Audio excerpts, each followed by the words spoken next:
जिस तेजी से रिश्ते बन रहे हैं उसी तेजी के साथ वो रिश्ते टूट भी रहे हैं। चाहे एंजाइटी अटैक्स हो, डिप्रेशन हो, पैनिक हो या फिर सुसाइड। क्यों हो रहा है इतना सब कुछ हमारे आसपास? डॉक्टर प्रेरणा कोहली, जो कि एक बहुत जानी मानी साइकोलॉजिस्ट हैं, काउंसलर, थेरेपिस्ट हैं, क्या मेंटल हेल्थ इश्यूज अभी तेजी से बढ़ रहे हैं? हर चीज़ तेज़ी से हो और इतनी अवेयरनेस आ गई है कि इंफॉर्मेशन ओवरलोड हो गया है। जेन जी की बात यस, करेंगे हम। वो नहीं 9 to 5 जॉब्स में Jobs नहीं फंसना करना। चाहती। कॉन्वर्सेशंस तो हम रिचा कर ही नहीं पाते। अब पेरेंट्स ही कहते हैं कि भाई जीतना है। थोड़ा बताएं हेलीकॉप्टर पेरेंटिंग क्या होती है? माँ बाप को मैं हमेशा कहती हूँ कि प्लीज़ पहले पेरेंट्स बनिए फिर दोस्त बनिए। आपको क्या लगता है क्या होना चाहिए? बच्चे बर्दाश्त नहीं करते कि हम स्टाफ पे चिल्ला के बात करें। बाय डिफॉल्ट के हम माँ बाप हैं, पहले सुन लो। हमारी ये जनरेशन बहुत ही तन्हा फील करती है। बहस मत करो, जबान मत लड़ाओ, इस तरह की बातें बच्चे भी कह देते हैं। वो बच्चों टीचर को बहुत क्या- टॉक्सिक हाँ, है। ये प्रेजेंटेशन नहीं अच्छी हुई तो मुझे बड़ा डिप्रेशन हो रहा है। अब ये रिश्तों के लिए भी बहुत एफर्ट करनी पड़ी। रिलेशनशिप वो हैंडल ही नहीं कर पा रहे हैं। आजकल डिवोर्स भी हम लोग बहुत तरह के सुने ना। यहाँ बच्चे खुद ही शादी करना चाहते हैं, इंस्टाग्राम वेडिंग चाहते हैं ना, कि हमें सनसेट पे इतने बजे करनी क्योंकि पीछे सन होगा। जहाँ लड़के कहते हैं कि भाई हमें वो लड़की चाहिए जिसके पास क्रेडिट कार्ड हो। गैप एक्सपेक्टेशंस और रियलिटी के बीच में जब ज़्यादा पड़ता है तभी तो फिर डिप्रेशन और फिर एंजाइटी होती है ना। यंग कपल्स के भी डिवोर्स बहुत सारे हो रहे बहुत हैं। ज़्यादा। मदर कहेगी तुम्हारा दिमाग खराब हो गया कि तुम अपनी वाइफ की जीन्स प्रेस कर रहे हो। एक गर्ल से वुमन बनना, एक बॉय से मैन बनना, ये बहुत डिफिकल्ट स्टेजेस हैं। हमारी जनरेशन में शेम बहुत अटैच्ड है। लोगों को अभी भी बहुत ज़्यादा डर लगता है कि लोग क्या कहेंगे। आप सोशल मीडिया पे देखते हो हर किसी की कितनी अच्छी लाइफ है। सबने सीखा है कि हमें दिखाना है आज की तारीख में कि हम सब ठीक हैं। थेरेपी के लिए आजकल कौन सी पीढ़ी ज्यादा आ रही है? हमारी पीढ़ी या हमारे बाद वाली है जेन जी? मैं बहुत कहूँगी कि family therapy is a huge support therapy. अगर हमें ऐसा लगता है कि मेरे आसपास कोई व्यक्ति है जो सुसाइडल हो सकता है, हमें इमीडिएटली क्या करना चाहिए? एक कॉन्वर्सेशन से इंसान एकदम मन बदल लेता है। हर किसी का जीने का हक है। हमारा समाज जैसे जैसे तरक्की कर रहा है, तकनीक का विकास हो रहा है, हर चीज में तेजी आ रही है, हर काम जल्दी हो रहा है, ऑनलाइन हो रहा है, चाहे ऑनलाइन डेटिंग हो या ऑनलाइन शॉपिंग हो। जिस तेजी से रिश्ते बन रहे हैं उसी तेजी के साथ वो रिश्ते टूट भी रहे हैं। और इसी तेजी के साथ एक और चीज बढ़ रही है और वो है हमारे मेंटल हेल्थ इश्यूज। चाहे एंजाइटी अटैक्स हो, डिप्रेशन हो, पैनिक हो या फिर सुसाइड। क्यों हो रहा है इतना सब कुछ हमारे आसपास और हम कैसे उससे खुद को बचा सकते हैं, उसको लेकर कैसे ज़्यादा अवेयर हो सकते हैं, होश में जी सकते हैं? ये सारी बातों पर चर्चा करने के लिए आज मेरे साथ जुड़ रही हैं डॉक्टर प्रेरणा कोहली, जो कि एक बहुत जानी मानी साइकोलॉजिस्ट हैं, काउंसलर, थेरेपिस्ट हैं।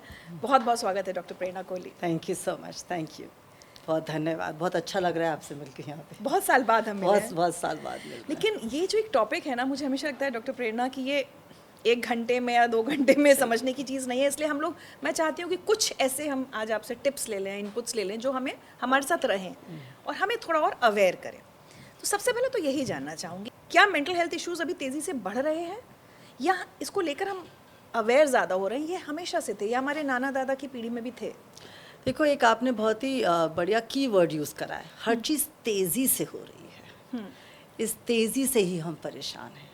अगर ये तेज़ी में हम थोड़ा संयम लाएं, थोड़ी कामनेस लाएं, चाहे वो डिजिटल शॉपिंग हो कि भाई हम उसके एडिक्ट ना बन जाएं, चाहे हम देखें कि हमें अगर शॉपिंग से लेके या काम पे जो ग्रेटिफिकेशन चाहिए होता है, एक आपको चाहिए होता है कि हमारा कल ही काम ख़त्म हो जाए, उसके अंदर संयम आए। या हो कि वेट लॉस करना है तो भाई वो महीने बाद होगा जिस तरह से आप ट्राई करते हैं। ज़रूरी नहीं है कि वो 2 दिन में हो जाएगा, मगर उसके लिए आप स्टार्वेशन पे चले जाते हैं। हर चीज़ में हम तेज़ी ला रहे हैं। और आपका ये कहना भी बिल्कुल जायज़ है कि अवेयरनेस भी हो रही है और अवेयरनेस के साथ एक्सपोजर्स डिफरेंट हो गए हैं। रिचा, क्या हो गया है, देखिए अब ये बिल्कुल मैंने नहीं रखता कि आपके पेरेंट्स बाहर घूमने गए हैं कि नहीं गए। आप स्मॉल टाउन के हैं, बिग टाउन के हैं, ठीक है, आप एक सर्टेन डिग्री ले चुके हैं। अब नॉलेज इज़ पावर।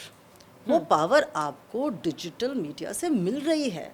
आपका ज़रूरी नहीं है कि कोई हार्वर्ड में बिजनेस स्कूल में गया हो तभी आप हार्वर्ड बिजनेस स्कूल जा सकते हैं। आपको वो सारे तरीके मिल सकते हैं कि आप कैसे जा सकते हैं, या कैसे आप सिविल सर्विसेज में अपीयर हो सकते हैं, या कैसे पहली बार प्लेन पे चढ़ सकते हैं।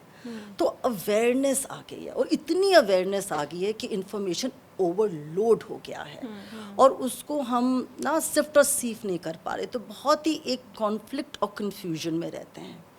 इसलिए रहते हैं क्योंकि जो हमारी पहले की जनरेशन है उसको इतने एक्सपोजर्स भी नहीं थे। तो ये जो स्पेशली इस जनरेशन में ज़्यादा प्रॉब्लम आ रही है क्योंकि गाइडेंस नहीं मिल पा रही, क्लैरिटी। क्योंकि क्लैरिटी बड़ी वाली जनरेशन में इतनी है ही नहीं, बिकॉज इतनी तेज़ी से चीज़ें बदल भी रही हैं। आप देखिएगा कि दो अगर सिबलिंग हैं, उनका 4 साल का फ़र्क है, बहन भाई का या 2 बहनों का, उसमें जनरेशन गैप है, तो हम तो बहुत दूर की बात है एज पेरेंट्स। तो एक अवेयरनेस आ रही है, और मेरा मानना है कि ये जो जनरेशन जिसे हम जनरेशन Z कहते हैं, जो 12 से 28 चल रही है, और बहुत ही एक महत्वपूर्ण स्टेज है ये हमारे देश के लिए, हमारे फ्यूचर के लिए। मेरा ये मानना है कि ये बहुत ही ऑथेंटिक जनरेशन है, एक बहुत ही जेन्युइन जनरेशन है। आप देखिए वो सस्टेनेबिलिटी पे खड़ी होती है ये जनरेशन। आप जेन ज़ी की बात कर रहे हैं। ये तो अवेयरनेस वही है ना, रिसाइकलिंग पे खड़ी होती है वो, रिसाइकलिंग ऑफ क्लोथ्स, या आप देखिए वो एथिकल ब्रांड्स पे जा रही है, वो इंक्लूसिवनेस पे जा रही है, वो सोशल अवेयरनेस पे जा रही है, वो मेंटल हेल्थ पे जा रही है। इतना कि ये जनरेशन अपने माँ बाप को लेके आ रही है साइकोलॉजिस्ट के पास। ठीक है, प्रॉब्लम यहाँ पे हो रही है कि उनको हम एक्सेप्ट नहीं कर पा रहे हैं, क्योंकि हमें एज देखिए culture starts from the top, है ना। तो जो उनके पेरेंट्स हैं या उनके केयर टेकर्स हैं, उन्होंने लाइफ में हमेशा वन वे कम्युनिकेशन करी है अपनी जनरेशन से। ये जो नई जनरेशन है ये 2 वे जाती है कम्युनिकेशन। वो हर चीज़ का रीज़न चाहती है, और अगर रीज़न दे दीजिए इस जनरेशन को, है ना, वो ज़रूर वो चीज़ करेगी। और इस जनरेशन में ना आप देखिएगा लीनिंग भी बहुत है एंटरप्रेन्योरशिप के लिए। वो नहीं 9 to 5 जॉब्स में फंसना चाहती, क्योंकि डिजिटल अवेयरनेस इतनी है कि जो काम 3 घंटे में हो सकता है तो वो 9 to 5 क्यों करे? वो क्यों आके अटेंडेंस दे और सिर्फ अपना टाइम वेस्ट करे? बहुत ज़्यादा मल्टीटास्किंग हो रही है, बहुत ज़्यादा हसलिंग हो रही है। अब ये सब इतना ज़्यादा भी हो रहा है कि इस जनरेशन में तभी तो इतना डिप्रेशन और एंजाइटी भी आ रही है। यहाँ मैं आपसे, लेकिन मुझे अचानक देखिए याद आया, एक सर्वे की रिपोर्ट आई थी कि कंपनीज जो हैं, जो एम्प्लॉयर है, वो जेन ज़ी को हायर नहीं करना चाहता। चाहे हमारी जो पीढ़ी है, हमें भी लगता है कि जैसे हमने मेहनत की, आज का जेन ज़ी, जैसे आपने कहा उनको 9 to 5 नहीं करना, और अगर आए हैं ऑफिस तो बिल्कुल टाइम पे आएंगे, टाइम पे चले जाएंगे। उनसे आप एक्स्ट्रा काम की उम्मीद मत कीजिए। जो आप कहते हैं ना कि लॉयल्टी शायद ना मिले उनसे। हाँ, तो आप जेन ज़ी की लाइफस्टाइल को या उनकी थिंकिंग को जस्टिफाई करती हैं, या जो मुझे लगता है कि अगर हम उनको अंडरस्टैंड करें, वो बहुत ही अपरूटेड फील करती है। जेन ज़ी अपने आप को बहुत अपरूटेड फील करती है, और लोनली फील करती है, तन्हा फील करती है, क्योंकि कोई समझ ही नहीं पा रहा उन्हें। और ये हमारा दोष नहीं है, क्योंकि हम ऐसे कंडीशन ही नहीं हुए, हम ऐसे पले ही नहीं हैं। हम कोशिश करते हैं, और उसमें क्या होता है, एज एम्प्लॉयर्स और एज मदर फादर हम लोग कई बार बहुत हर्ट हो जाते हैं, क्योंकि जिस तरह से वो हमें चीज़ें प्ले आउट करते हैं, प्रेजेंट करते हैं, और कई बार हम उन्हें समझने की कोशिश भी करते हैं। तो मुझे लगता है कि जेन ज़ी से ज़्यादा तो कन्फ्यूजन टॉप पे है। अच्छा, ठीक है। और यस, इनको ये है कि इनको इंस्टेंट ग्राटिफिकेशन भी चाहिए, क्योंकि देखिए 2 मिनट में खाना आ जाता है, 10 मिनट में कपड़े आ जाते हैं। इनको ये नहीं समझ में आता कि अगर आपने एक एक्स अमाउंट पैसा कमाना है या गोल है, उसमें एक प्रोसेस इन्वॉल्व है, और प्रोसेस के लिए पेशेंस चाहिए। पेशेंस कम है, इसलिए कम है कि फोमो बहुत ज़्यादा है, फियर ऑफ मिसिंग आउट। और वो इसलिए क्योंकि इतनी इन्फॉर्मेशन ज़्यादा है, आपको समझ में नहीं आ रहा कि ये योगा कर रहे हैं तो 10 तरह के योगा हैं, अगर ये कपड़े इस तरह के तो 10 तरह के पहनने के तरीके हैं। अभी कौन सा तरीका? हर दिन फैशन बदल रहा है, हर चीज़ बदल रही है। सो ये बहुत ही कॉन्फ्लिक्टेड और कंफ्यूज्ड हो जाते हैं इस चीज़ को, और हम भी एज केयर टेकर्स हम बहुत ही एंशियस जनरेशन रेस कर रहे हैं। मैं आपसे पूछना चाहती थी कि जेनजी की ब्रिंगिंग अप में तो हम जिम्मेदार हैं, बहुत तो क्या ज़्यादा। हमने गलती की है? एक हद तक, क्योंकि हम ही इतने कंफ्यूज हैं कि हमें क्या चाहिए, क्योंकि हम भी तो आज तारीख में बैठ रहे हैं ना, इन्फ्लुएंसर्स को देख रहे हैं। देखिए, culture starts on the top. हो सकता है कि हमारे माँ बाप ज़्यादा स्टेबल और स्टेडी हों, हम लोगों के लिए भी बहुत एक्सपोजर्स हैं। अब देखिए, almost every mother is working one way और दी अदर ना, कि कोई घर से कोई बाहर से। अब वो नहीं है कि आप घर जाएं तो आपकी माँ आपका वेट करके गरम गरम फुलके बना रही है ना। देखिए, वो फ़र्क था। हमारी मदर्स डेडिकेटेड थी कि एक ही काम था। हम भी तो मल्टीटास्किंग कर रहे हैं ना, हम भी तो नए तरह की पेरेंटिंग सीख रहे हैं, तो हम भी कंफ्यूज हैं थोड़े। हमें भी बहुत सारी वर्कशॉप्स लेनी चाहिए, हमें भी थेरेपी लेनी चाहिए, हमें भी एक बेटर पेरेंट बनना चाहिए और कम्युनिकेशन बेटर करनी चाहिए। आज की तारीख में चाहे वो जनरेशन थी या आज की जनरेशन है, डिफ़िकल्ट कॉन्वर्सेशंस तो हम रिचा कर ही नहीं पाते, और फिर वो बच्चे जाके या तो थेरेपिस्ट के पास जाते हैं और या फिर अपने पीयर ग्रुप के पास जाते हैं, और पीयर ग्रुप वैसे ही इतना कंफ्यूज्ड है, दोस्त वैसे ही इतने कंफ्यूज्ड हैं, तो आप और कंफ्यूज्ड हो जाते हैं। बहुत कॉन्फ्लिक्टिंग सिचुएशन चल रही है, इट्स वेरी डिफ़िकल्ट। और हम एंशियस पेरेंटिंग में इसलिए लग गए हैं क्योंकि एक दो बच्चे होने लग गए हैं, और फिर हम सोचते हैं कि हमें इन्हें परफेक्ट बनाना है ना। और वो चाहे हम हेलीकॉप्टरिंग क्यों ना करें उनकी, या सारा टाइम अगर छोटा बच्चा भी है तो हमारे पास ऐप है कि देखें वो चल कैसे रहा है, उठ कैसे रहा है, बैठ कैसे रहा है, गिर कैसे गया 2 बार। तो वो बच्चे जो छोटे से बड़े भी हो रहे हैं ना, द नेक्स्ट जनरेशन, वो इतने प्रोटेक्शन में जा रहे हैं और सेफ्टी में जा रहे हैं कि जब वो स्कूल में या वो 18-19 साल के जब जेनजी बनेंगे, उनके पास वो सपोर्ट नहीं है जो एक्सपेक्ट करते हैं। इस जनरेशन को हम बहुत मानते हैं कि बहुत इंटाइटल जनरेशन है, क्योंकि एक दो बच्चे हो रहे हैं, और है बहुत प्रिविलेज जनरेशन है ये। फाइनेंशियल बहुत अनस्टेबल फील करती है, इकोनॉमी बहुत मूव कर रही है इधर से उधर, इंस्टेबिलिटी बहुत जॉब्स में, उससे लेके बहुत पेरेंट्स की परेशान अगर है, नौकरी चली जाती है बहुत चले जाती है, और बहुत अगली कंपटीशन बढ़ गया है। I am using the word अगली। जितनी भी Healthy हम, होता था पहले, हाँ यस, healthy होता था sharing, caring, playing fair, the game of life. अब होता है कि हम आधा टाइम अपने पीयर ग्रुप को गुमराह ही कर रहे होते हैं। एक लाइफ को जेनजी ट्रस्ट नहीं कर पा रही है, ना अपने आप को ना दूसरों को। क्यों? बिकॉज सबको वो रेस जीतनी है। हमारे टाइम था एवरीबडी इज़ अ विनर, है ना, पार्टिसिपेशन ज़रूरी है, ये सिखाया जाता था। जाके खेलो, खेलो तो सही, स्पोर्ट्स खेलो, हार जाएंगे तो कम से कम खेल के तो आए। अब पेरेंट्स ही कहते हैं कि भाई जीतना है, और पेरेंट्स नहीं भी कहते कि भैया रिलैक्स करो, वो कहते हैं हमने जीतना है। आज के टाइम पे बहुत ज़्यादा मेरे ख्याल से जेनजी की भी बहुत ज़्यादा अपने लिए एक्सपेक्टेशंस बहुत ज़्यादा हो गई हैं। इसलिए एक्सपेक्टेशन ज़्यादा हो गई, मैंने कहा ना, एक्सपोजर्स बहुत हो गए। जो हम सोचते थे शायद इस उम्र में पैसे सेव करके हम वो ट्रिप लेंगे, ये तो 18-19 साल में वो ट्रिप लेके भी आ गए हैं। इतने सारे एक्सपीरियंसेस लेंगे, इतना ओढ़ना पहनना हो गया है, बिकॉज डिस्पोजेबल इनकम्स हो गई हैं, इतनी सारी रिलेशनशिप्स में ओपननेस आ गई है कि बाय द टाइम वो 30-31 साल के होते हैं तो ज़िंदगी से एग्जॉस्ट भी हो चुके होते हैं। अब क्या करें? फिर बोर्डम हो जाती है, अब करें क्या, सब कुछ तो कर लिया, एक्साइटमेंट नहीं है कोई। फिर then we go to other things, वो चाहे एडिक्शंस कह लीजिए, है ना, चाहे वो आप अल्कोहल की कह लीजिए, चाहे वो ड्रग्स की कह लीजिए, चाहे वो रिलेशनशिप की एडिक्शन कह लीजिए जो इतनी टॉक्सिक होती है। तो उसमें भी तो गाइडेंस चाहिए कि वो एडिक्शन आपकी क्रिएटिविटी पे भी तो हो सकती है, म्यूज़िक भी हो सकती है, डांस भी हो सकती है, इन्वायरमेंट की अवेयरनेस है, मगर इतना साथ नहीं मिलता है। अभी आपने इस एक आंसर में मुझे इतने सारे ना पॉइंटर्स दे दिए। सबसे पहले तो हेलीकॉप्टर जो आपने बोला ना, मैं चाहती हूँ आप थोड़ा बताएं हेलीकॉप्टर पेरेंटिंग क्या होती है? हेलीकॉप्टर पेरेंटिंग होती है कि हम बिल्कुल इंटरफेयर नहीं कर रहे तुम्हारी ज़िंदगी में, हम तुम्हें सपोर्ट कर रहे हैं, बट सारा टाइम नज़र ऊपर से ही लगी होती है, इन द सेंस कि आपको आपके बच्चे को लगता है कि ये हो रहा है, बट बच्चे को अंदर से पता है कि फ्रीडम तो नहीं है, क्योंकि अगर मैं कुछ गलत करूँगा या करूँगी तो मुझे टोका तो ज़रूर जाएगा। तो पूरी फ्रीडम नहीं है कई चीज़ें करने की, क्योंकि हमें लगता है कि भाई बच्चा हम जैसे चाहें, और हम भी तो इस स्टेज में किताबें पढ़ के कर रहे हैं ना, है ना, हम भी तो परफेक्ट मदर या फादर बनना चाह रहे हैं ना।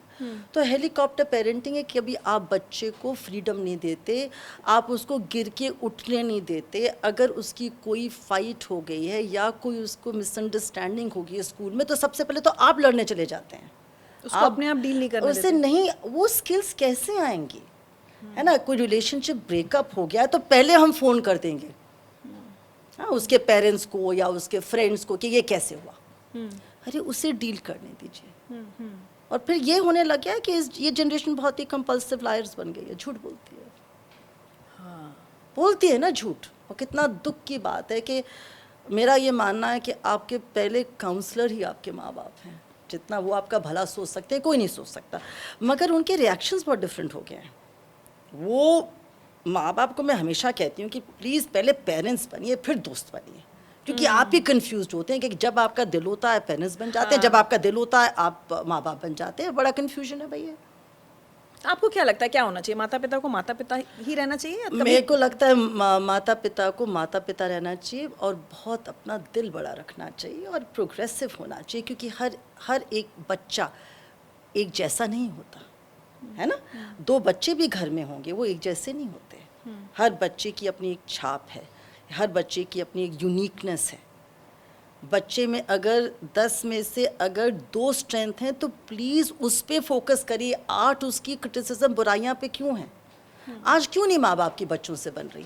क्योंकि ये जनरेशन फीडबैक पे, वो कहते हैं हमें ऑफिस में फीडबैक दीजिए, हमें घर पे फीडबैक दीजिए। जब वो हमारा फीडबैक देते हैं तो रिचा हमें क्रिटिसिज्म बर्दाश्त नहीं है अपना, हम हर्ट हो जाते हैं कि भाई हमें क्रिटिसाइज़ किया गया है। अरे भाई फीडबैक दे रहे हैं, कॉल आउट करते हैं बच्चे। अगर हम कोई ऐसा रिमार्क पास करते हैं, हमें नहीं बर्दाश्त वो कॉल आउट, क्योंकि हमने कभी अपने पेरेंट्स को कॉल आउट करने की हिम्मत नहीं करी थी, चाहे वो सही थे कि वो गलत थे। ट्रू, बोल ही नहीं सकते थे बड़ों से, कैसे बोलना चाहते तो एक झापड़ भी पड़ सकता था या हम छू के दिखा दें, और क्यों ऐसे करें, करना भी नहीं चाहिए, है ना।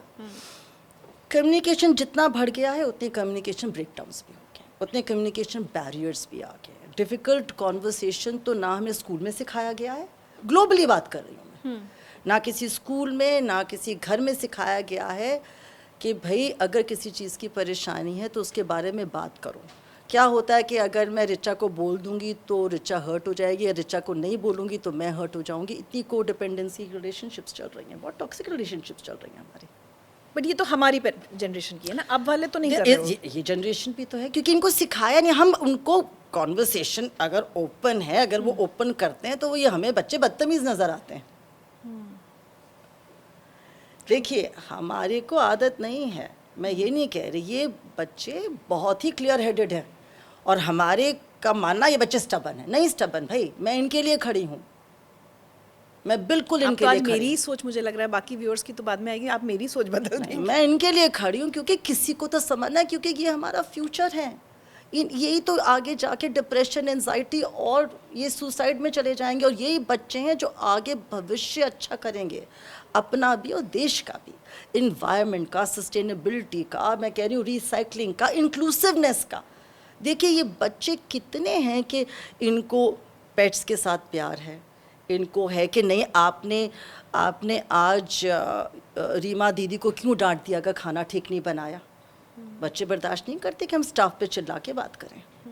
ये जनरेशन को देखिए, इज़ वेरी एम्पैथेटिक जनरेशन, बहुत जेन्युइन जनरेशन है ये, कोई समझ ही नहीं पा रहा। एज अ साइकोलॉजिस्ट जैसे 30 साल हो गए इस काम में, जो बच्चे आते मेरे पास मैक्सिमम यही जनरेशन आती है, वो कहते हैं हम यहीं रह जाए, काउंसलिंग के लिए आती है। मैक्सिमम यही जनरेशन आती है, अपरूटेड, सुनने कोई तैयार नहीं। पहले हम समझा देंगे बाय डिफ़ॉल्ट कि हम माँ बाप हैं, पहले सुन लो हमारी। एंड दैट इज़ वाई ये जनरेशन बहुत ही तन्हा फील करती है, बहुत लोनली फील करती है, बहुत ही in many ways unloved feel करती है। और फिर हमें समझ नहीं आता हम कैसे पैम्परिंग करें, तो हम मटेरियलिस्टिकली ही पैम्पर कर देते हैं, और फिर हम गिल्ट में पैम्पर करते हैं। तो हमें इन्हें घुमाने ले जाएंगे या हमें कहेंगे चलो आज रेस्टोरेंट। अरे बात तो समझो, उस बात को टालो मत। और या वो कुछ एक्सप्रेस करेंगे, वो कहेंगे नहीं नहीं नहीं कुछ नहीं हुआ, चलो जाके पिक्चर देखे आएंगे। भाई हमें बात करनी है उसके बारे में।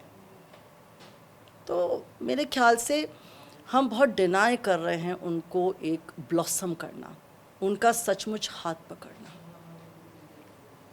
ठीक है। हम बहुत ही क्रिटिसाइज करने लगे हैं इस जनरेशन को। इस जनरेशन को हमारी बहुत ही मदद है, अब ज़रूरत एक है। बड़ी कॉम्प्लिकेटेड सी सिचुएशन है, तो अब इस समय दो जनरेशन्स, चलिए हम सबसे बड़ी वाली को छोड़ देते हैं, तो दो को एग्जिस्ट कर रही हैं। जी, ठीक है? जी। एक हमारी पीढ़ी जो हम लोग लगातार कह रहे हैं अपने पेरेंट्स से ऊंची आवाज़ में बोलना बदतमीजी माना जाता था, बहस मत करो, जबान मत लड़ाओ, इस तरह की बातें। ये पीढ़ी हमसे बात करना चाहती है, तो हम कहीं ना कहीं इन दोनों के बीच में हम फंसे हुए हैं। हमें पता नहीं होता कि इनके साथ डील कैसे करना है। तो अब अगर मैं आपसे पूछूं कि इस समय हमारी society, and I will focus on India, हमारी सोसाइटी सबसे बड़े 3 कौन से मेंटल हेल्थ इश्यूज के साथ डील कर रही है? सबसे बड़ी प्रॉब्लम्स हमारी क्या है? देखिए, मैं अगर इस जनरेशन को ही लेके चलूं, है ना, तो बहुत सारी एडिक्शंस हो रही हैं, रिलेशनशिप इश्यूज बहुत हो रहे हैं। वो रिलेशनशिप चाहे आपकी आपसे हो, काम से हो, ऑपोजिट सेक्स से हो, या आपकी रिलेशनशिप आपकी इन्वायरमेंट से हो, रिलेशनशिप ब्रेकडाउन्स हो रहे हैं। डाइवोर्सेस बहुत हो रहे हैं जनरेशन में, जो भी अगर शादी भी कर लेते हैं ना, 25 से अबव अगर शादी कर रहे हैं जो भी, और क्या कहते हैं, बहुत ही ज़्यादा सोशल मीडिया कंजम्पशन बहुत हो रही है, डिजिटल हो रही है कंजम्पशन, जिससे हमारी बॉडी काम ही नहीं कर पा रही है, अलर्ट मोड में रहती है सारा टाइम, है ना। तो मैंने देखा है कि अब डिप्रेशन तो नहीं है, इस टाइम एंजाइटी बहुत तेज़ी से बढ़ती जा रही है। जैसे मैं कह रही हूँ, we are raising anxious generation. आगे वाली जनरेशन सिर्फ पैनिक अटैक, नर्वसनेस, वरी, ये बहुत कॉमन हो गए हैं टर्म्स। हाँ, वरी। एक तो ये बहुत ही अजीब लगता है मुझे कि भाई नॉर्मल हम कॉन्वर्सेशन करें, अगर मैं बहुत एक्टिव हूँ और किसी को हेल्प कर रही हूँ, तो एक नए नए टर्म्स हमने गूगल से सीख लें कि भाई ऐसे तो ADHD होगा, इधर से उधर भाग रही है, इधर हेल्प कर रही है। अरे भाई, वो हेल्प कर रही है, या उसकी अगर वो बैठी हुई है या थकी हुई है, अरे लगता है आज तो ये डिप्रेशन। देखिए, हम सबको ना मेंटल हेल्थ के लेबल से देखने लगे हैं, विच इज़ नॉट करेक्ट। एक उदास होना, नहीं, बच्चे भी कह देते हैं वो बच्चों टीचर भी बहुत कहते- टॉक्सिक हाँ, है, वहाँ मुझे बहुत ट्रॉमा हो गया, तो मैं कई बार बोलती हूँ इतना हेवी वर्ड क्यों यूज करेक्ट करेक्ट कि मेरी आज प्रेजेंटेशन नहीं अच्छी हुई तो मुझे बड़ा डिप्रेशन हो रहा है। भाई, ये डिप्रेशन बहुत सीरियस वर्ड है, तो हम बहुत लूजली ये टर्म्स भी यूज करने लगे हैं। बट ये तो जेंजी कर रही है ज़्यादा, जेंजी भी कर रही है, हमें तो उतना पता ही नहीं है इसके बारे में, है ना। हमें, जहाँ हम हैं कंसर्न्ड, हमको लग रहा है कि हम बहुत ज़्यादा डिस्कनेक्ट हो रहे हैं। इतने नाजों से जिन बच्चों को पाला, वो बच्चे नहीं लगते जो बच्चे हमने सोचे थे। तो एज फैमिलीज बहुत डिसफंक्शनल होने लग गई हैं तभी। मतलब सब उस छत के नीचे रह रहे हैं, पर बहुत इंडिविजुअली रह रहे हैं। ट्रू, है ना, ये भी हो गया है। और अगर हम हिंदुस्तान में हैं, तो हिंदुस्तान में तो एक फैमिली बॉन्डिंग की बहुत बातें होती हैं। अरे ये हिंदुस्तान का ही नहीं है, हमने बहुत गलत रीड करा है, ओवरसीज़ में भी बहुत होता है, वीकेंड्स पे मिलना, बर्थडे सेलिब्रेट करना, ये तो मार्केटिंग जैसे करी हुई किसी जगह की। तो हम तो एक वहाँ से आए हैं जहाँ पे चाचे, मामे, मासी, बुआ, है ना, कज़न्स। मगर मैं देख रही हूँ कि अब ये रिश्तों के लिए भी बहुत एफर्ट करनी पड़ी है, क्योंकि हर रिश्ता बहुत जजमेंटल हो गया है। देखिए, शादियां ही ले लीजिए रिचा, शादियों में अगर आपके किसी बहुत ही निजी, आपके भाई के, बच्चे की, बहन के, या किसी के, हम उतने ही गेस्ट बन के जाते हैं। अब वो चीज़ें अब रही नहीं है, और इसके बारे में मैंने कहा ना, कम्युनिकेशन ब्रेकडाउन बहुत ज़्यादा है। हम एक दूसरे से कम्युनिकेट ही नहीं करते कि क्या परेशानी आ रही है, तो डिस्टेंस बहुत बढ़ते जा रहे हैं। ठीक है। जितना हमें लगता है कि हम पास आते जा रहे हैं सोशल मीडिया से, या उतना ही हम फिज़िकली। देखिए, ये जो जनरेशन है ना, जो ये वाली जनरेशन है, इसको पसंद ही नहीं है। मेरे पास एक टीम है और ऑलमोस्ट ओवर 100 साइकोलॉजिस्ट की, और मैं जब उनकी टीम मीटिंग लेती हूँ, और मैं कहती हूँ मेरी एक शर्त है कि टीम मीटिंग पे मुझे सबके कैमरे ऑन चाहिए। वो एक तो कैमरा ऑन नहीं रखना चाहते, और वो मिलना ही नहीं चाहते। वो चाहते हैं कि इंटरव्यू हो जाए, कुछ हो जाए।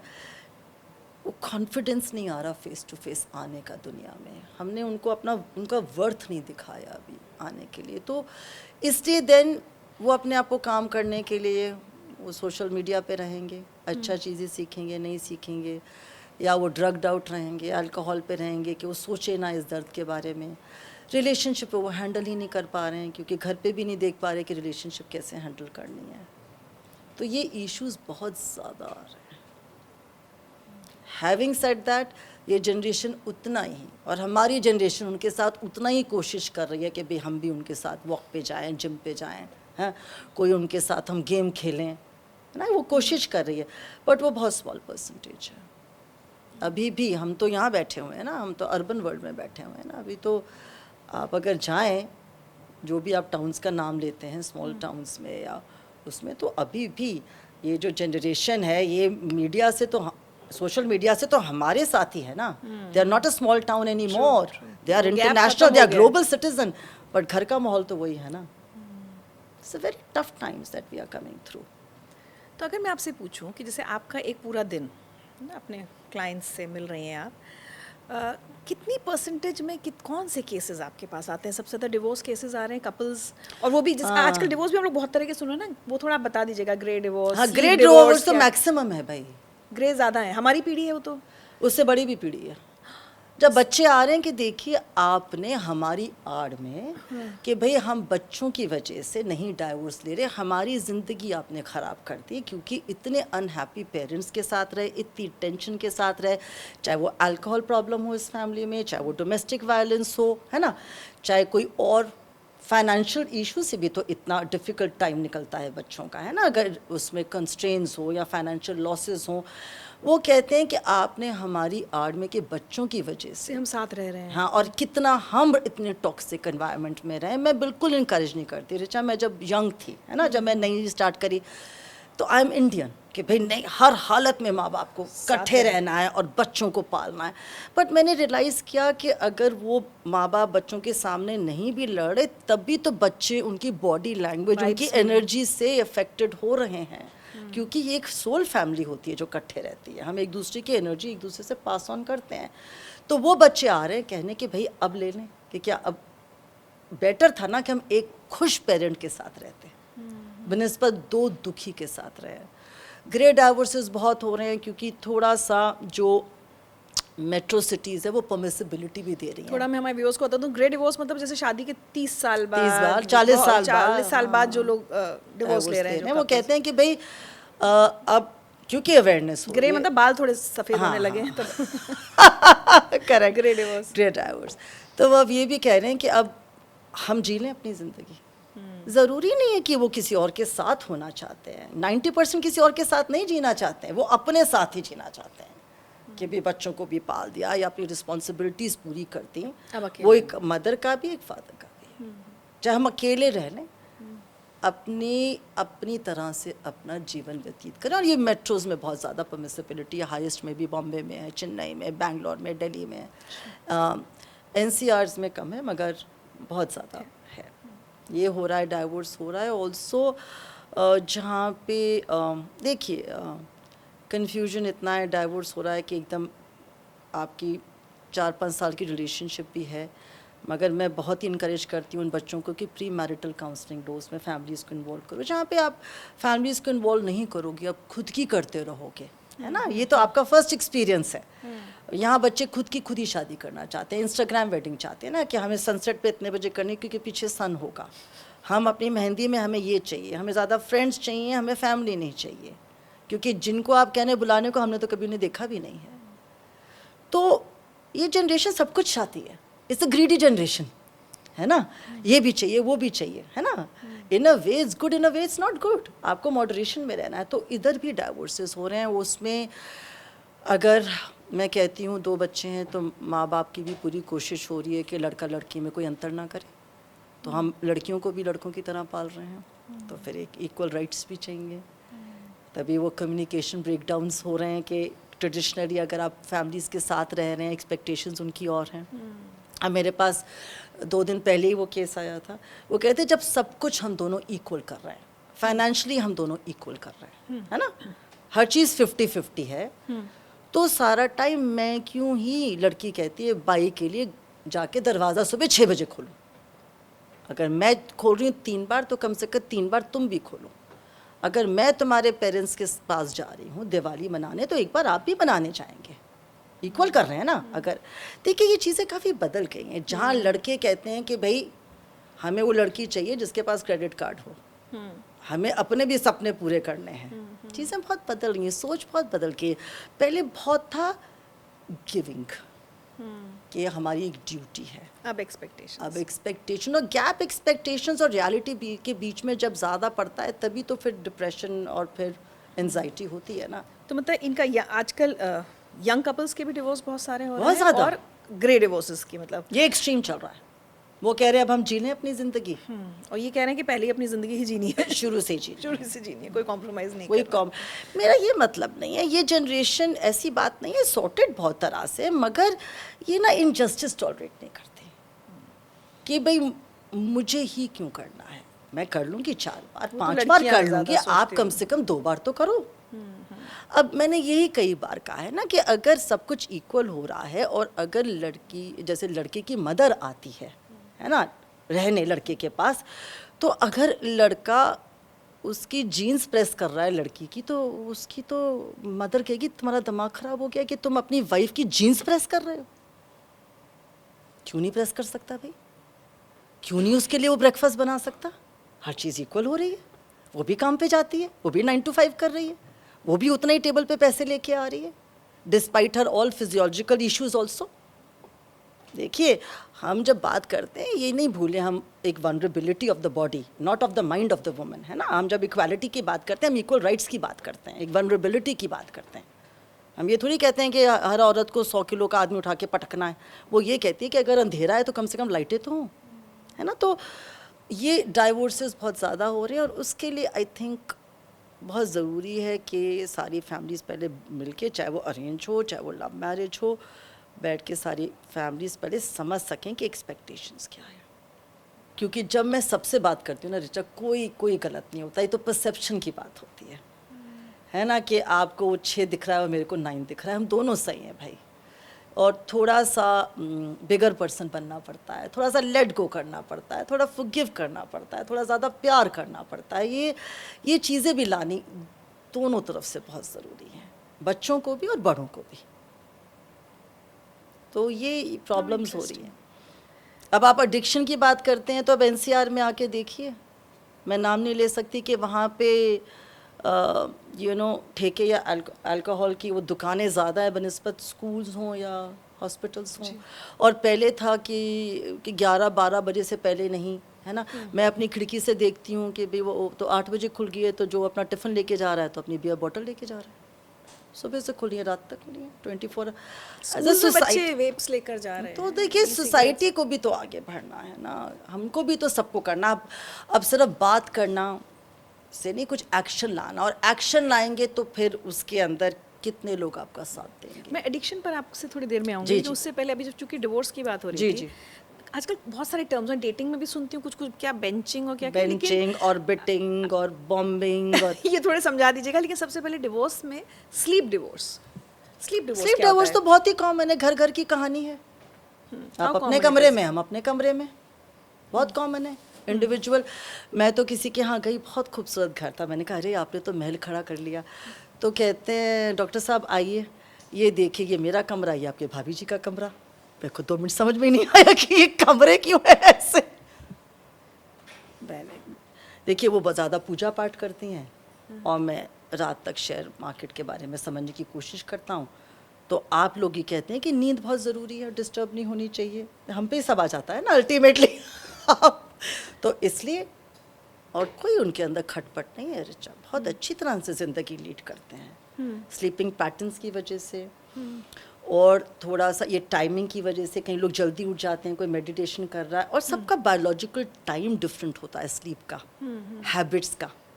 अब लोगों को होता है कि नहीं, हमने बाथरूम में जाके तुम्हारे टॉवल्स नहीं उठाने हैं, हमें भी डिग्निटी चाहिए। हमारी बेटी भी कह रही थी कि आप ऐसे क्यों करते हैं पापा के लिए, जाके बाथरूम के उनके टॉवल्स उठाते हैं, है ना। तो बहुत सारी चीज़ों में ये, और ये एक और तरीका है कि भाई आप किसी भी वजह से अगर डाइवोर्स नहीं ले सकते, कर्ज की वजह से, माँ बाप की वजह से, फाइनेंशियल इश्यूज़ की लेकिन वो वजह थोड़ा सा से, जो अपनी ढंग से जिंदगी जीने का मन है, वो आप जी सकते हैं।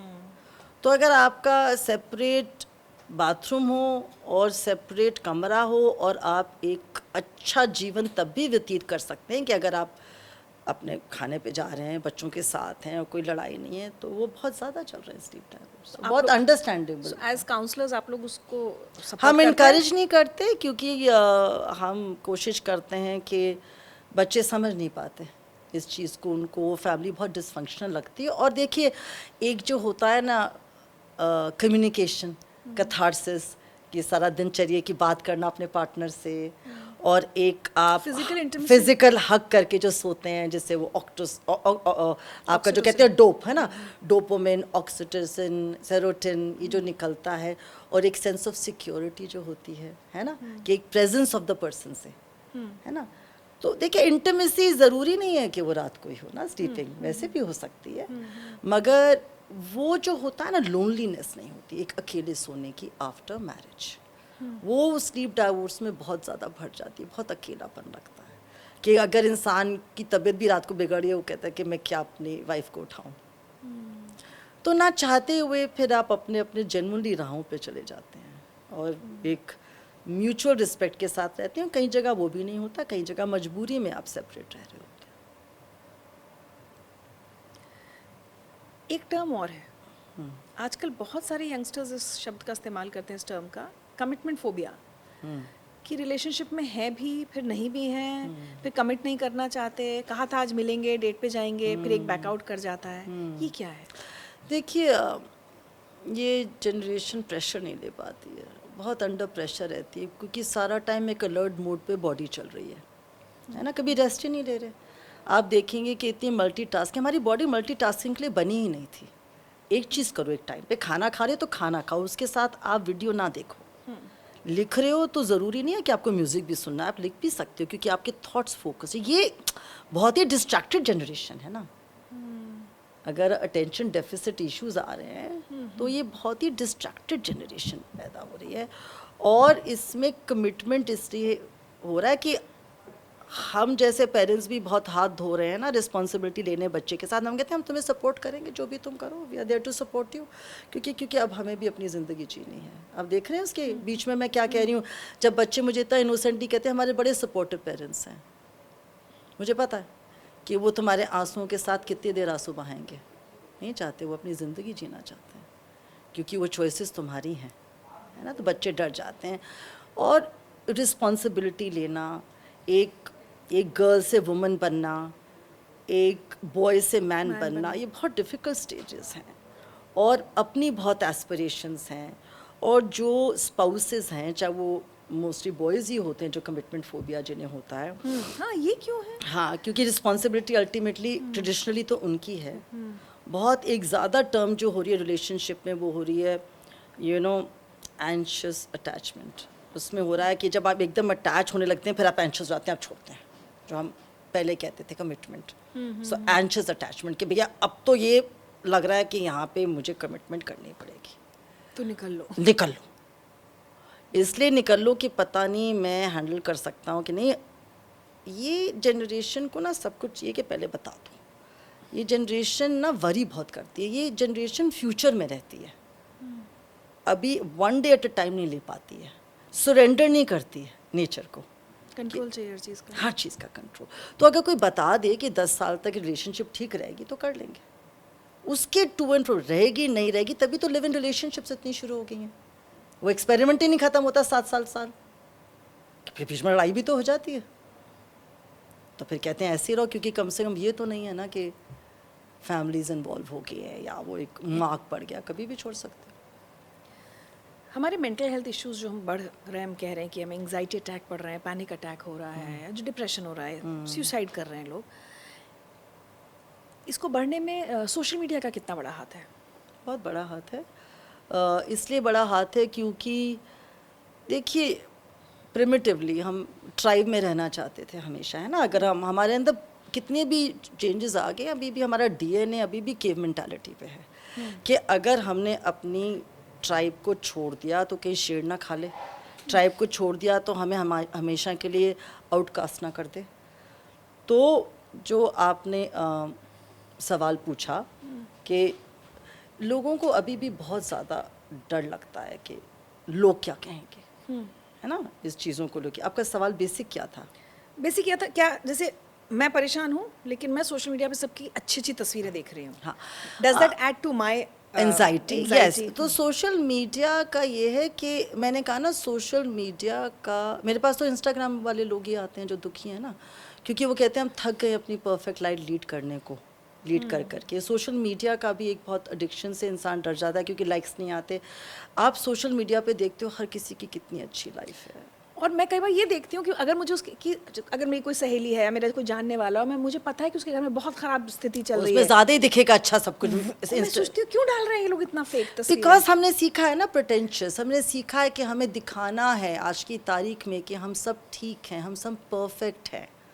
सोसाइटी हमें जज ना करे, लोग क्या कहेंगे, उसके चक्कर में जो हमने पास डाउन कर दिया दूसरी जनरेशन को, तो वो अभी भी हमारी वो, मैंने कहा ना, ट्राइबल हर्ड मेंटालिटी है. To be accepted, to be belonged, to be wanted, to be loved, उसके चक्कर में हम लोग वो चीज़ें शो करते हैं कि भाई हम बड़े खुश हैं, चाहे वो चश्मे के पीछे आंसू ही बह रहे हों, चाहे जिसका हाथ पकड़ के खड़े हों उसने आपको अभी डोमेस्टिक वायलेंस से निकले हों, खूब हार्ट्स लगे होंगे उसमें. खूब हार्ट्स लगे होंगे, क्योंकि हर इंसान चाहता है कि उसको व्यू अच्छा करा जाए, उसे एक्सेप्टेबिलिटी मिले. अगर देखिए अगर वो जो बच्चे हैं जो बहुत ही प्यार से पले हुए हैं, एक्सेप्टेबिलिटी से पढ़े हैं, लेस क्रिटिसिज्म से पले बड़े हैं, लेस जजमेंट से पले बड़े हैं, और एक्सेप्ट करे गए उनकी जो भी स्ट्रेंथ है, वीकनेसेस, वो ज़्यादा. आपको अभी भी कई बच्चे इस जनरेशन में होंगे जो इंस्टाग्राम पे नहीं हैं. मेरे बच्चे तो नहीं हैं और मैं अपनी बात नहीं कर रही, नहीं है.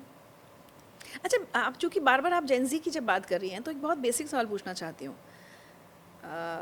थेरेपी के लिए आजकल कौन सी पीढ़ी ज़्यादा आ रही है, हमारी पीढ़ी या हमारे बाद वाली है जेनजी? हमारी पीढ़ी तो कभी भी नहीं आएगी ना, वो अभी भी उस टैबू में है, अभी भी बहुत शेम अटैच्ड है और बहुत डिनाइल में है, और वो कहती है डिप्रेशन क्या चीज़ होती है. हाँ, तो अपने लिए भी नहीं मानना चाहते, बच्चों के लिए भी. अपने लिए तो बिल्कुल भी नहीं मानना चाहते हैं. और एक्चुअली जो पेरेंट्स आते हैं कि हमारे बच्चे में ये प्रॉब्लम है, पहले मैं कहती हूँ आप थेरेपी लीजिए. ये मैं कई काउंसलर्स के मुंह से मैंने ये बात सुनी है कि पेरेंट्स को ज़रूरत है, क्योंकि हाँ, और देखिए बहुत अच्छे अच्छे पेरेंट्स भी हैं जो इतनी करेज रखते हैं कि अपने बारे में सुन सकें कि बच्चे को ये तकलीफ़ है, आपको ये करना है. बहुत पेरेंट्स ऐसे भी हैं कि सचमुच आज भी काम करना चाहते हैं, वो उसकी परसेंटेज बहुत कम है, क्योंकि फिर आपको अपने rest of the peer group से भी तो एक्सेप्टेड होना है ना, और अपना क्रिटिसिज्म भी तो लेना है. बहुत करेज चाहिए रिचा इसके लिए, अपना क्रिटिसिज्म सुनने के लिए.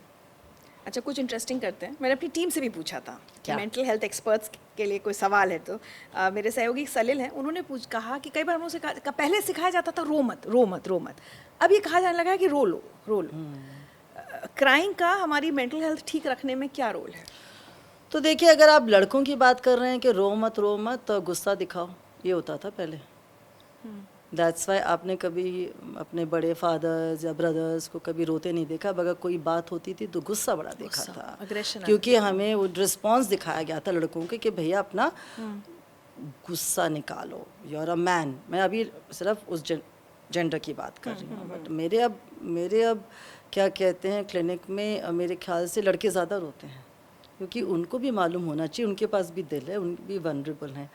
रोने से बहुत फ़ायदा होता है, क्योंकि आप अपनी इमोशंस रिलीज़ करते हैं और हल्का महसूस करते हैं. बॉटल अप नहीं करते. जब बॉटल अप करते हैं तो बहुत टॉक्सिसिटी भर जाती है उसी चीज़ की. जैसे होता है ना, आप जहर अंदर अंदर रख रहे हैं, राइट. अगर आप अच्छा नहीं खा रहे हैं, ठीक है, अगर आप देखिए जंक फूड खा रहे हैं तो वो पेट में कितनी तकलीफ़ होगी. तो ऐसे अगर आप नेगेटिव थॉट्स या पेन या गिल्ट रख रहे हैं तो फिर उसी तरह आपके दिमाग में कितना तकलीफ़ होगी. तो रोना अच्छा है, मगर रोने से ज़्यादा रो के लिखना और भी अच्छा है. लिखिए, ज़रूर लिखिए, क्योंकि जब आपके थॉट्स जब ट्रांसफ़र होंगे, और अगर आपको लिखने का शौक़ नहीं है तो वॉइस नोट पे बोलिए, सुनिए अपने आप को. हाँ, कईयों को सुनना अच्छा लगता है, कईयों को देखना अच्छा लगता है. अगर आपसे सुना नहीं जाता, आपसे लिखा नहीं जाता, आपसे बोला नहीं जाता, तो शीशे के सामने खड़े होके अपने आप को देखिए, अपने आप से रूबरू होइए, अपने आप को समझिए। तो रोने से बहुत फ़र्क पड़ता है, क्योंकि एक वो डायमेंशन है रिलीज़ की ऋचा। जैसे मैंने डायमेंशन बताई कि आप जब लिखते हैं तो आपके थॉट्स और क्लियर होते हैं, जब आप बोलते हैं तो और क्लियर होते हैं। थेरेपी वही तो है ना, टॉक थेरेपी। जब अपने आप को शीशे में आप देखते हैं, आगे टाइम तो जब आप एंशियस होते हैं, डिप्रेस्ड होते हैं, तो आप आईने से आँख भी नहीं मिलाते हैं। तो वो भी अगर आप देखते हैं तो यू फील बेटर कि भाई सब कुछ ठीक है, everything is okay. So crying is very good. पहले मना करा गया था क्योंकि वो स्पेशली आदमियों को, लड़कों को मना किया गया था that males are not suppose to cry. अब तो लड़कियां कम रोती हैं, लड़के ज़्यादा रोते हैं। मेरे क्लिनिक में तो मैं टिश्यू का डब्बा उनकी तरफ ही करे जाती हूँ। समीर पूछ रहे करियर अनसर्टेनिटी जेंजी के मानसिक तनाव का कितना बड़ा कारण है? सबसे बड़ा कारण। देखिए, अगर जनरेशनल वेल्थ है तो अलग बात है, मगर उस पर भी ताने पड़ते हैं कि भाई आपने खुद क्या किया। आज की जनरेशन जो है ना, तभी एंटरप्रेन्योर की तरफ जा रही है, क्योंकि वो अपने टर्म्स पे टाइम रखना चाहती है, अपने टर्म्स पे जीना चाहती है, और बहुत क्रिएटिव है। नई नई चीज़ें आ रही हैं उसके पास। तो वो अगर फाइनेंशियल और वर्क इंस्टेबिलिटी होगी, depression, anxiety is the highest, because उसमें एक बहुत क्लियर संकेत है कि आप डिपेंडेंट हैं, आप उन पे डिपेंडेंट हैं। शायद आप उनकी बात को ना राज़ी रखें या उनके व्यूज़ से ना सहमत हों, मगर आप डिपेंडेंट हैं। तो वो बहुत ही एक हेल्पलेसनेस, होपलेसनेस की फीलिंग आ जाती है। तो उस इंस्टेबिलिटी से आपकी रातों की नींद जा सकती है, इंसोम्निया हो सकता है, और आप फिर गलत चीज़ों का सेवन कर सकते हैं। आखिर के मेरे एक दो इम्पॉर्टेंट सवाल, एक तो ये कि जो हमने कहा ना, हमारी जनरेशन में शेम बहुत अटैच्ड है, थेरेपी के लिए नहीं जाएंगे या मानेंगे ही नहीं कि हमारे साथ कोई भी इशू है, चाहे एग्रेशन है। अब एक शादी में दो लोग हैं, एक तैयार है काउंसलिंग के लिए, दूसरा नहीं है। पेरेंट्स में शायद बच्चा तैयार है, माँ को लगता है नहीं आई एम फाइन, या फादर को लगता है आई एम फाइन।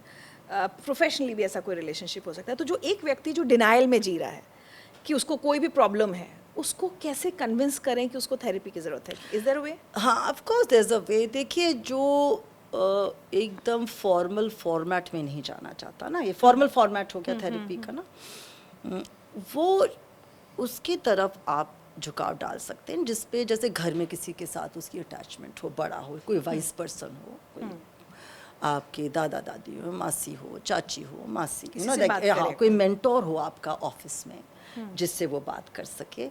और फिर वो जब आपको कन्विंस करता है कि आप देखो, मैं भी तो काउंसल कर रहा हूँ या कर रही हूँ, उसने भी निष्पक्ष काउंसलिंग करनी है, उधर से थोड़ा सा आपको ना एक डायरेक्शन मिल जाती है, क्योंकि आपका बिलीव ज़्यादा उस मेंटोर की तरफ होता है, या जिसको आप इन ऑ देखते हैं या एस्पायर करते हैं, या जो आपका मॉडल होता है, आप उनसे भी। और मेंटोरशिप भी बहुत अच्छी है, क्योंकि जो आपका मेंटोर होगा आपको एक अच्छा ही मार्गदर्शन करेगा, और वो फिर आगे आपको ज़रूर गाइड करेगा कि ये कांस्टेंट चीज़ है। देखिए, मैं ऑन बोर्ड ऑफ फैमिलीज़ हूँ, है ना। ऐसे है कि फीवर तो होएगा ही ना सबको, तो फिर घरों में मैं बोर्ड पे हूँ कि जैसे डेंटिस्ट के जाते हैं ना, ऐसे डॉक्टर को लेके जाते हैं, है ना, ऐसे। तो एक अगर वो अवेयरनेस ला दें कि, और जितने इसके बारे में बात करें, कंफर्ट लेवल हो जाएगा, फोर्स नहीं करिए। फैमिली काउंसलिंग को आप कितना रेकमेंड करती है? क्योंकि होता क्या है ना, आप एक से कहो तो दूसरा कहेगा मुझे प्रॉब्लम नहीं है, तुम्हें है, तुम इलाज करा लो। फैमिली काउंसलिंग होनी चाहिए। मैं तो एक्चुअली फैमिली ही साइकोलॉजिस्ट हूँ, मैं अकेले तो नहीं कर सकती रिचा। मेरा तो 1 घंटा होगा हफ्ते में, मगर जो घर की एनवायरनमेंट है, जो सपोर्ट है, मैं तो बहुत खुश होती हूँ अगर एक इंसान को घर में प्रॉब्लम है। और जैसे कल एक इंसान को थी, तो दादा दादी भी आए हुए थे, मम्मी पापा भी आए हुए थे, भाई भी आ गया। क्या बात है। मुझे इतनी खुशी हुई कि मेरा काम कितना आसान हो गया, क्योंकि सब आ रहे हैं हेल्प करने। देखिए, अगर एक भी इंसान आपके घर में परेशान है तो हमारी जिम्मेवारी है, अगर इंसान एक घर में खुश है तो हम क्रेडिट लेते हैं। तो मैं बहुत कहूँगी कि family therapy is a huge support therapy, और वो परेशानी जो भी हो, डिप्रेशन की हो, एंजाइटी की हो, हार्ट ब्रेक की हो, एडिक्शन की, बहुत जल्दी उसमें से इंसान निकल आता है जब सपोर्टिव एनवायरनमेंट हो। अभी मैं देख रही थी एक शो, पंकज त्रिपाठी जी ने कुछ बनाया है, एक अच्छा। सीरीज है, मुझे मैं नाम भूल रही हूँ, उसमें फैमिली थेरेपी पर ही पूरा है। अच्छा। तो आप देख रही हैं इसका चलन बढ़ रहा है, लोग आते हैं पूरे मैं तो कह रही हूँ, परिवार मैं तो बुलाती हूँ फैमिलीज को। And how open people are to come, मतलब कभी कभार बच्चे कहते हैं नहीं, या पेरेंट्स कहते हैं नहीं, ठीक है, मगर धीरे, बिकॉज मैंने कहा ना ये फेस करना एक करेज है, जितनी करेज है खड़े होके बोलना उतनी करेज चाहिए बैठ के सुनना, है ना। तो बट धीरे धीरे जब उनको लगता है कि कुछ इम्प्रूवमेंट आ रही है थेरेपी पे जाके और फिर हमारे सहयोग से और चीज़ें अच्छी हो जाएंगी, तो बहुत विलिंगली आने लग गए हैं पेरेंट्स भी। ठीक है, एक बहुत इंपॉर्टेंट क्वेश्चन आपसे, सुसाइड, ये मुझे लगता है कि, और ये हर जनरेशन में हम देख रहे हैं, अब बढ़ रहा है या कम हो रहा है, डेटा स्टैट्स सब आपके पास होंगे, लेकिन अगर हमें ऐसा लगता है कि मेरे आसपास कोई व्यक्ति है जो सुसाइडल हो सकता है या मैं सुसाइडल हो रही हूँ, दोनों केसेस में चाहूँगी आप बताएं हमको, हमें इमिजिएटली क्या करना चाहिए?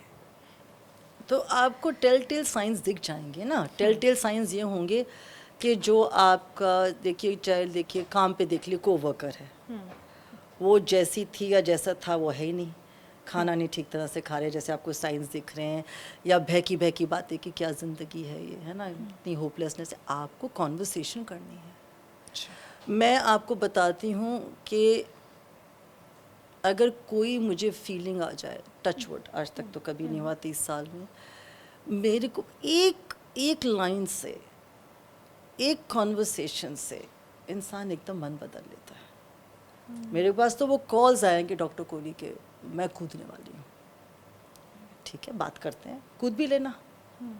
वो थोड़ा सा रैशनल दिखा के, थोड़ा सा होप दिखा के, थोड़ा सा प्यार दिखा के, तो आप ज़रूर कम से कम फैमिली को ज़रूर आगाह करिए, है ना, क्योंकि हमें नहीं पता, हम तो अपनी तरफ से कोशिश कर रहे हैं, हमें पता चले किसी नेबर के बारे में या अपने कोवर्कर के बारे में, मगर आप इन टच ज़रूर आइएगा फैमिली से, क्योंकि आपने तो उतना टाइम स्पेंड करा, अंदर क्या हो रहा है हमें नहीं पता, कि तैयारी क्या हो रही है।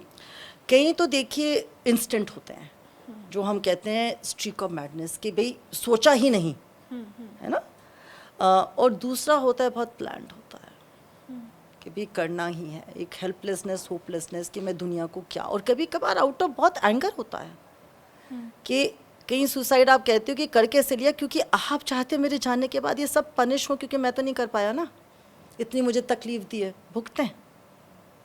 जैसे आप देखते हो एक छोटा बच्चा एडोलेसेंस में वेट बढ़ता जाता है ना, वो जबकि चाहता है कि आपकी बॉडी में सबसे ज़्यादा इंपॉर्टेंट होती है आपकी एडोलेसेंस में कि आप अच्छा दिखो, अट्रैक्टेड फील करो, कपड़े पहनो, वो नहीं रियलाइज़ करता कि आप अपने आप को कितना वो हार्म कर रहा है, क्योंकि वो पेरेंट्स को एक्चुअली पनिश कर रहा होता है। अगर आप देखें ओबीस चाइल्ड को, कि सब कहेंगे कि ध्यान नहीं रख रहे बच्चे का, कैसे माँ बाप हो, क्योंकि वो तो एंगर। तो जो कहीं सुसाइड करते हैं, कितना वो अपने आप को हार्म करते हैं, इसलिए कि दूसरे को सजा मिले। ओह माय गॉड, ये बहुत डिफरेंट लेवल्स पे हैं। और मेरा मानना है कि सुसाइड बहुत अवॉइड हो सकते हैं, बहुत अवॉइड हो सकते हैं, क्योंकि वो एक नेचुरल चीज़ नहीं है ना, वो तो एक आप उस पे पहुंचते हो, और जब उस पॉइंट पे पहुंच रहे होते हैं ना, क्योंकि कहीं लोग वापस आ गए हैं, उस पॉइंट पे कोई भी नहीं करना चाहता, मगर वो बहुत देर हो चुकी होती है। ये मैं आपको बता सकती हूँ। कोई शादी नहीं करता शादी तोड़ने के लिए, कोई किसी ऑर्गेनाइजेशन को ज्वाइन नहीं करता छोड़ने के लिए, कोई जीवन में नहीं आता मरने के लिए। एवरीबडी, सब लॉन्जिविटी पे काम कर रहे हैं कि कैसे हम और सुंदर लगें, कैसे हम और जिएं, है ना। तो पता नहीं कितना दुख और कितनी मजबूरी होगी, और कितना, हाँ, और कितना एंगर या कितनी गिल्ट या कितना कोई नॉन सपोर्टिव लाइफ हुई होगी, कितना अकेलापन होगा। तो अगर कोई ऐसा व्यक्ति, एक भी व्यक्ति अगर जो ये इंटरव्यू देख रहा है, और प्रेरणा जी मैं सच्ची चाहती हूँ कि अगर एक भी कोई, जितने लोग शो देख रहे हैं, और एक कोई भी ऐसा है जिसके मन में सुसाइडल थॉट्स आ रहे हैं, उसको आप क्या कहना चाहेंगे इस समय, क्या करना चाहिए उसको? देखिए, मैं सिर्फ ये कहना चाहूँगी कि ज़िंदगी बहुत खूबसूरत है, और अगर एक भी व्यक्ति जो तुम्हें समझता है या प्यार करता है, उससे बात करो, नहीं तो मुझे फ़ोन कर दो, मैं हूँ तुम्हारे लिए। हाँ, मैं कह रही हूँ कि हर किसी का जीने का हक है, और बहुत खुशी से जीने का हक है।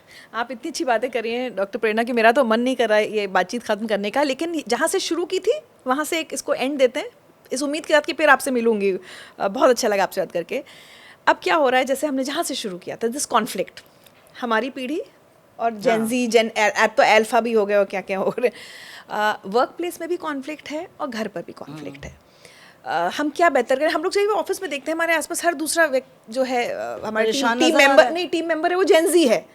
उन्हें शायद हम बहुत पुराने लगते होंगे, हमें वो बहुत नए लग रहे हैं। वर्क प्लेस और घर दोनों की कॉन्फ्लिक्ट्स हमारी पीढ़ी और ये जो अगली पीढ़ी है कैसे कम कर सकते हैं? दूर तो क्या ही होगा, लेकिन कम हो जाए। कम कर सकते हैं ना, कम्युनिकेशन से बात करिए, और सिर्फ बात मत करिए, सुनिए। हम नहीं सुनते इस जनरेशन को। तो सारी गलती हमारी है। नहीं, हम देखिए, ये तो हमें बड़ा बनना पड़ेगा ना, क्योंकि हम मैच्योर्ड हैं, हमने लाइफ देखी। ये तो बीइंग द बिगर पर्सन, ये तो दिखाएगा कि हमारे अंदर पेशेंस है ना, कि उनकी सुने फिर समझाएं। और अगर आप इस पीढ़ी को रीजनिंग के साथ समझाएंगी, मैं मान ही नहीं सकती कि ये मानेंगे नहीं आपकी बात। हमें लगता है ये चिल्लाते हैं, इनकी टोन हाई है। कभी हमने देखा है हम किस टोन से इनसे बातें करते हैं? ये हमें ही मिरर कर रही है जनरेशन। मैं बिल्कुल इस जनरेशन के साथ हूँ, और मैं कहूँगी कि हमारी बड़ी जनरेशन को थोड़ा और दिल बड़ा करना चाहिए, कुछ और समझने की कोशिश करनी चाहिए।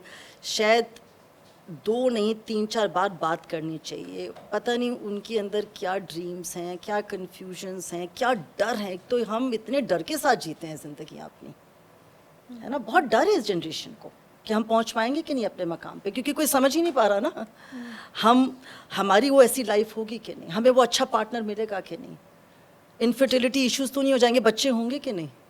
बहुत सारी चीज़ें हो रही हैं इस जनरेशन के साथ। जिस तरह से पोल्यूशन हो रही है ना, जिस तरह से हमारी पेस्टिसाइड्स हैं खानों के अंदर, देखिए बहुत सारी Junk कितने food है, लेवल्स बहुत। पे चीज़ें हो रही हैं।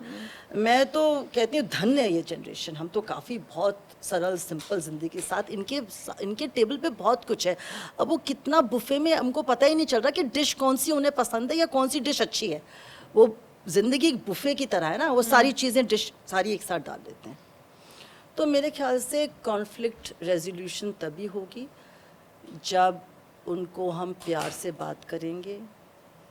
कोई चीज़ ऐसी है ही नहीं दुनिया में रिचा जो प्यार से ना सुलझाई जा सके। क्या बात है, तो प्यार करिए। कितना खूबसूरत नोट पे डॉक्टर प्रेरणा कोहली ने इस इंटरव्यू को ख़त्म किया है। प्यार से बात कीजिए। तो ये मैसेज हम सबके लिए है, घर में भी और ऑफिस में भी, वर्क प्लेस में भी। हर तरफ तनाव है, हम सबकी अपनी अपनी परेशानियां हैं, एंग्जाइटी है, टेंशन है, इनसिक्योरिटीज़ हैं, लेकिन कोशिश करें कि हम सब एक दूसरे से थोड़ा प्यार से बात करें तो बहुत सारी समस्याओं का शायद समाधान हो सकता है, और मेंटल हेल्थ इश्यूज़ का भी। Thank you so much doctor Prerna Kohli. Thank you.